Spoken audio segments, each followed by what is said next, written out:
अस्सलाम वालेकुम स्टूडेंट, कैसे हैं आप सब? ठीक है, खैरियत से हैं स्टूडेंट। जैसे कि आप जानते हैं कि हमने लास्ट लेक्चर में ऑर्गेनिक केमिस्ट्री जो है उसका आगाज कर दिया हुआ है और हमने देखा था कि तमाम के तमाम ऑर्गेनिक कंपाउंड जो हैं वो लिविंग ऑर्गेनिज्म से बनते हैं, लिविंग ऑर्गेनिज्म के अंदर बनते हैं। जैसा कि हमने वाइटल फोर्स थ्योरी जो थी उसको भी पढ़ा। तो आज का ये जो लेक्चर है इसमें हम थोड़ा सा आगे मूव करेंगे, अपना सफर आगे जारी रखेंगे और आज rejection of vital force theory के मुतालिक हमने बात करनी और इसी के साथ साथ हम कुछ ऑर्गेनिक कंपाउंड्स उनको भी डिस्कस करेंगे। तो जी स्टूडेंट, जैसे कि मैंने आपसे कहा कि लास्ट टाइम हमने ऑर्गेनिक केमिस्ट्री के मुतालिक बात की और जो बात कही थी मैं थोड़ा सा रिकॉल करवा देता हूं आप लोगों को।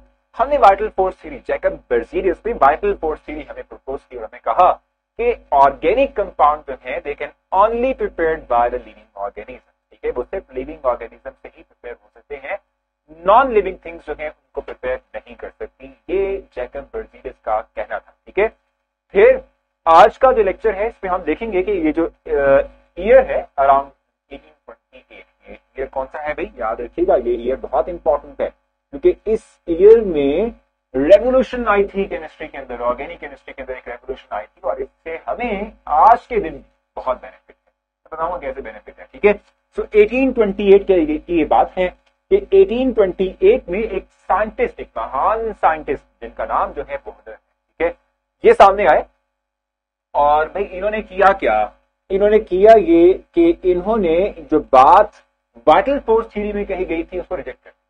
कैसे रिजेक्ट किया, बड़ा ध्यान की वाली बात है कि एक ऐसी बात के जिसको सपोर्ट करने वाले बहुत से साइंटिस्ट, लेकिन एक सिंगल पर्सन उसे रिजेक्ट कर देता है।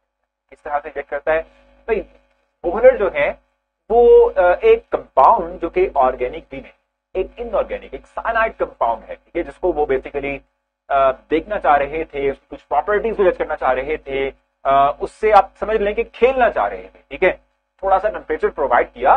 टेम्परेचर प्रोवाइड करने से क्या हुआ कि वो जो इनऑर्गेनिक कंपाउंड था वो अपनी शेप चेंज कर लेता है, यानी कि वो कुछ चेंज हो जाता है और जब वो चेंज होता है, चेंज होने के बाद जो एक नया कंपाउंड बनता है उसकी प्रॉपर्टीज को जब वो एनालाइज करते हैं, बोहलर एनालाइज करते हैं उनकी प्रॉपर्टीज को, तो उससे ये बात वाज़ेह होती है कि वो एक ऐसा काम कर चुके हैं जो इससे पहले किसी साइंटिस्ट ने नहीं किया था, यानी कि वो ऑर्गेनिक कंपाउंड को लेबोरेटरी में प्रिपेयर कर। किस तरह से देखिएगा, इनके पास था अमोनियम साइनाइड, ठीक है, अमोनियम साइनाइड ये कंपाउंड NH4CNO किया, ये कि इन्होंने हीट दी। हीट देने से क्या हुआ कि इसके अंदर, इस कंपाउंड के अंदर एटम्स की सिर्फ रीअरेंजमेंट हुई है और इस रीअरेंजमेंट से एक नया कंपाउंड जनरेट हो गया और वो नया कंपाउंड जो है बेसिकली हम कह सकते हैं कि वो था हमारे पास NH2CONH2 जो कि है यूरिया। ठीक है, यूरिया जो है ये यूरिन से निकला है। पहले हम यूरिया को हम हासिल करते थे यूरिन से, ठीक है, यूरिन से हासिल करते थे एनिमल्स के। तो अब हम क्या कर रहे हैं, इसी को प्रिपेयर कर रहे हैं लेबोरेटरी में किसी एक इनऑर्गेनिक कंपाउंड से। तो ये काम है बोहलर का और जैसे ही ये इन्वेंशन आप कह लें, ये डिस्कवरी जो है, ये आप कह लें कि एक नया कंपाउंड जो जनरेट कर लिया लेबोरेटरी में बोहलर ने किया, वाइटल फोर्स थ्योरी खत्म।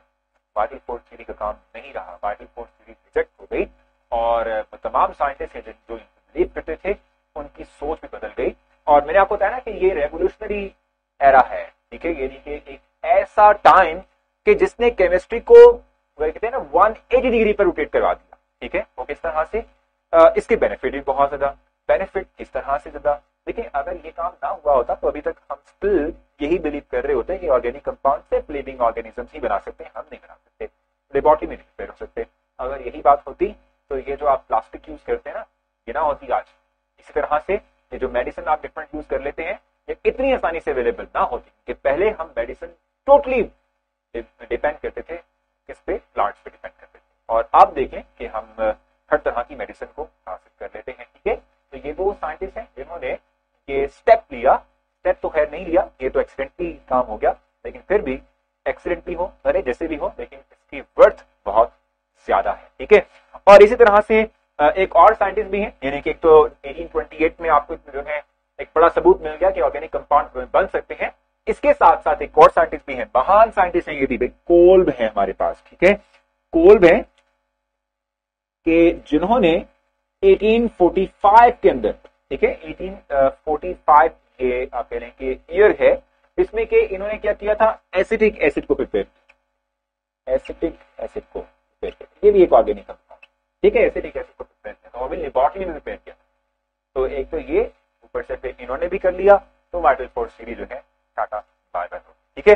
अब जहां तक बात है ऑर्गेनिक कंपाउंड्स की, तो इसमें अगर आप देख लें तो हमारे पास जो है प्रोटीन्स है, ठीक है, लिपिड्स है, ठीक है, एंजाइम्स है, न्यूक्लिक एसिड है, ठीक है, कार्बोहाइड्रेट जो हम खाते हैं ना रोटी, ठीक है, ये कार्बोहाइड्रेट से मिलकर बनी, हमारे ये जो जिस्म है ये प्रोटीन से मिलकर बना हुआ है, ठीक हो गया। डीएनए की हम बात कर रहे होते हैं, आपको याद होगा, ठीक है, जो कि आपके वालिदैन से आप तक जो है डिफरेंट खसूसियात को ट्रांसफर करता है, ये भी न्यूक्लिक एसिड, ये भी ऑर्गेनिक कंपाउंड ही हमारे पास, ठीक हो गया। फैट्स, लिपिड्स, ये जो चर्बी है, ठीक है, ये भी ऑर्गेनिक कंपाउंड्स में शामिल होती है, ठीक हो गया। तो ये तमाम चीजें क्या है, these all are organic compound, ठीक है, ये ऑर्गेनिक कंपाउंड है जिसकी हम इस पर बात कर रहे हैं, ठीक है। इस तरीके से फर्टिलाइजर्स का हम इस्तेमाल करते हैं, पेस्टिसाइड्स का इस्तेमाल करते हैं, ये आप लोग जो है इंसेक्टिसाइड्स का इस्तेमाल करते हैं, ये जो कीड़े मकोड़े हैं मारने के लिए, ठीक हो गया, तो ये भी ऑर्गेनिक कंपाउंड, ठीक हो गया। ये तमाम के तमाम चीजें ऑर्गेनिक कंपाउंड हैं और इनकी डिस्कशन को हम ऑर्गेनिक केमिस्ट्री का नाम देते हैं। सो होपफुली आपको rejection of the failure of जो वाइटल फोर्स थ्योरी है ये समझ आ गई होगी। अब हमारी बेस बन चुकी है, हम एक्सेलरेट कर सकते हैं। स्टिल कोई पॉइंट मिस हुआ या आपने पूछना हो, मोस्ट वेलकम, आप पूछ लें। इंशाल्लाह आपसे मुलाकात होगी नेक्स्ट